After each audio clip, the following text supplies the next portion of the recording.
श्री स्वामी समर्थ. माझ्या चॅनलमध्ये तुमचे पुन्हा एकदा स्वागत करते. वृषभ राशीच्या जातकांसाठी 2026 हे वर्ष कसं असेल याविषयी आज माहिती जाणून घेऊयात.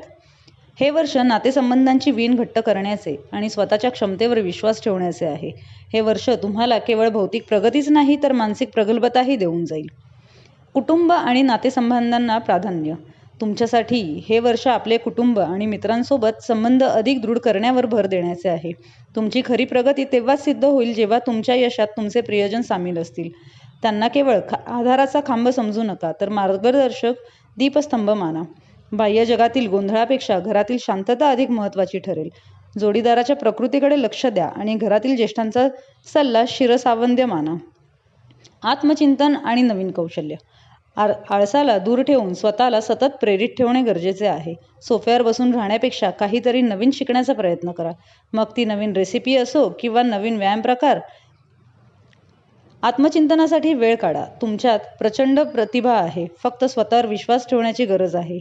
जेव्हा तुम्ही स्वतःचा पाठिंबा बनाल तेव्हा जगाकडूनही तुम्हाला मदत मिळेल. स्वभाव आणि रागावर नियंत्रण.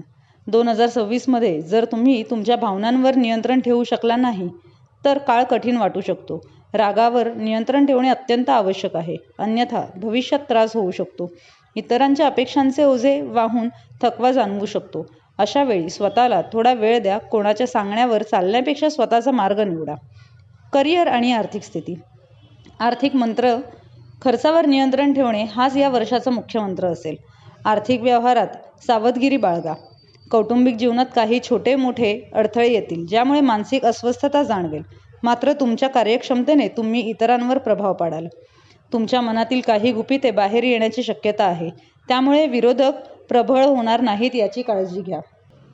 विद्यार्थी आणि परदेश प्रवास. विद्यार्थ्यांसाठी हे वर्ष मोठ्या यशाचे असून कौटुंबासाठी अभिमानाची गोष्ट घडेल. परदेश प्रवासाचे अचानक योग येतील, त्यामुळे आपली कागदपत्रे आधीच तयार ठेवा.